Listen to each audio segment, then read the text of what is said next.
Inside Jeff Bezos is $175 million. At this point, who doesn't know who Jeff Bezos is? The former richest person in the world, founder and former CEO of Amazon, and Mackenzie Scott's ex-husband. Suffice to say, Bezos doesn't need much of an intro these days. What you might not have known, but won't exactly shock you, is that the man worth $168 billion has multiple properties all around the United States. He's got an $80 million penthouse in New York, a $23 million mansion in Washington, D.C. He even owns a 165,000-acre ranch in Texas. All that Amazon money was clearly going somewhere. After all this time, though, we'll be taking a tour through Bezos's $175 million Beverly Hills estate. Why, you ask? Just look at the place, it's gorgeous. And I don't know about you, but I'd like to know more about the house. My compulsive Amazon shopping help finance. You know what's not to love?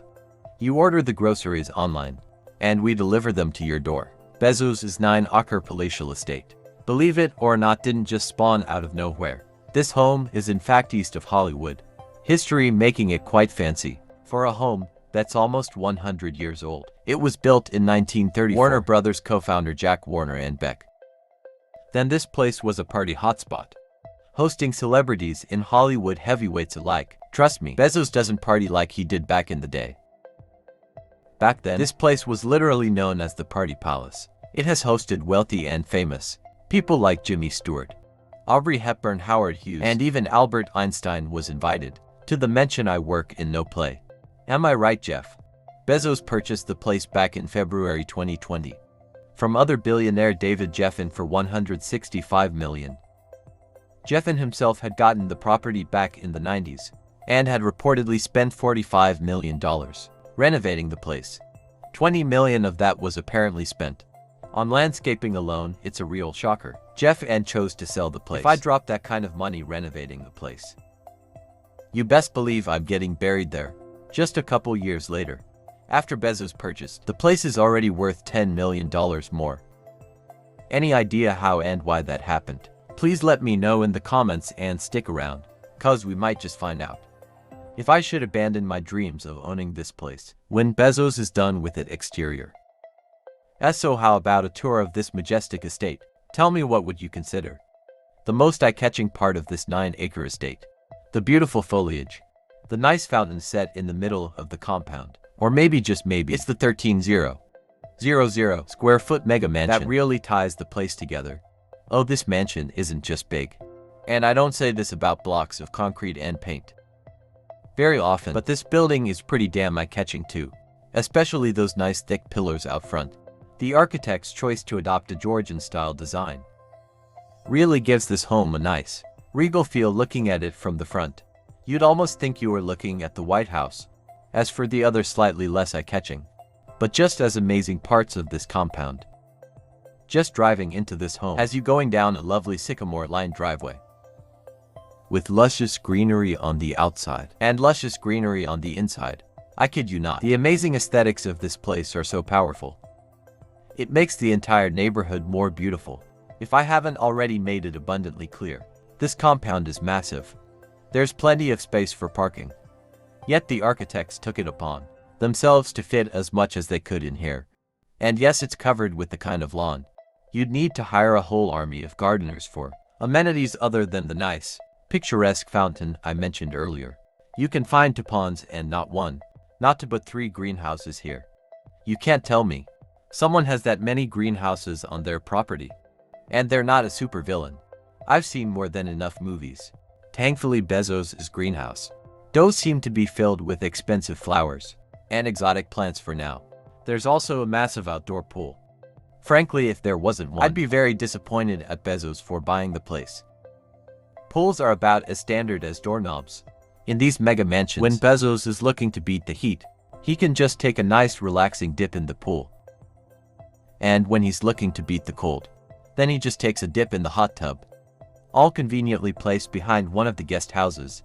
That's right, I forgot to mention that this place also comes with 2 guest houses. Truly the mansion for massive weekend-long parties. This home was the Party Palace after all. Some historians even believe that Marilyn Monroe stayed in one of the guest houses. Back in the day of RNA, pool won't always be enough to entertain your guests, though sometimes you want to work up a sweat and absolutely demolish your guests at a sport of your choosing. Don't worry, this estate has you covered. There's a long tennis court on this property and an entire 9-hole golf course as well. How did they fit all of this into one property and still have enough space for a motor court as well? No idea. Architectural magic. Or is 9 acres just way bigger than I thought? By the way, even the motor court couldn't just settle for being an ordinary garage. It can hold over 6 cars, meaning Bezos can fit all his favorite luxury cars in here. Like his Bugatti Veyron, his Cadillac Escalade, and of course, his classic 1997 Honda Accord. And it comes with a service garage and gas pump. What a home interior past that beautiful lawn though. Is the inside of the massive centerpiece of this estate dimension? That might just get me indicted for impersonating Jeff Bezos, although it may be a little difficult to get down that laugh of his laughter. Like I mentioned earlier, this massive house covers about 13,000 square feet of living space.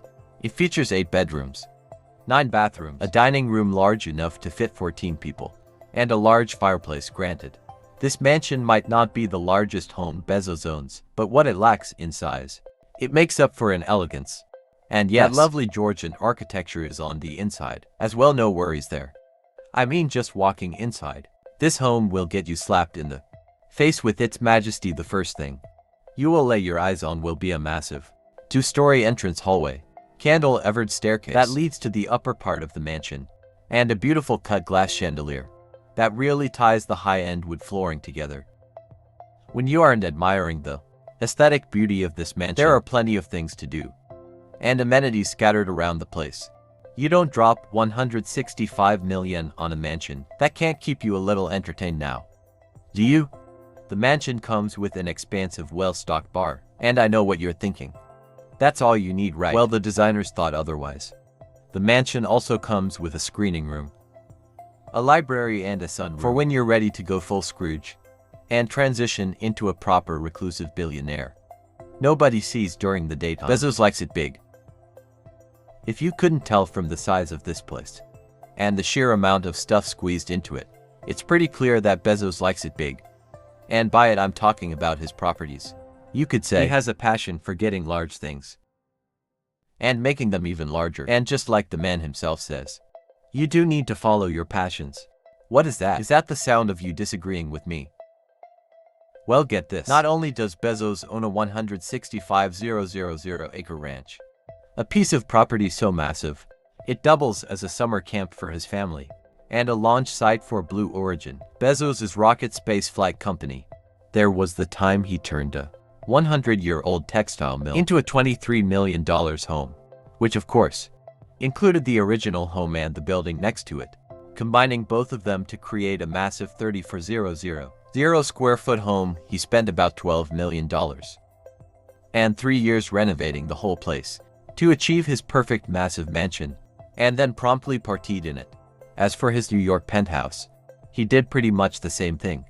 When he purchased the place, he went ahead and purchased 2 more floors so he could turn it into an $80 million, 3-level penthouse covering 1600 square feet. And of course, you know, he went ahead and did the same thing to his Beverly Hills estate. He purchased the adjacent property next to his $165 million home for the much lower price of $10 million. Now, it might not be as huge as the main home, but even this place is a bit of Hollywood history. Honestly, can't take 2 steps without tripping over Hollywood history in Beverly Hills. To tell you, the smaller estate is on Tropical Avenue and was built in the 1930s as well. It comes with a home that features 3 bedrooms, 5 bathrooms, and 6 fireplaces, which might just be the most bizarre ratio I've ever heard of. The estate, much like its larger neighbor, also has a nice courtyard, a rose garden, a vegetable garden, and an all-in-all beautiful lawn, but no greenhouse, which might explain why Bezos didn't buy this place. First, if you still think Bezos doesn't like it big, let's not forget, this is the same man that owns a $500 million, 417-foot-long monstrosity of a yacht, nicknamed Project Y721, a yacht so massive it uses another smaller yacht as a support vessel. So yeah, I think I might be onto something when I say he prefers his living space to be slightly above average in size. This right here is the home of the former richest person in the world. So which part of it was your favorite? If you made it this far, you clearly love this video. Why don't you click on one of the videos on the screen right now?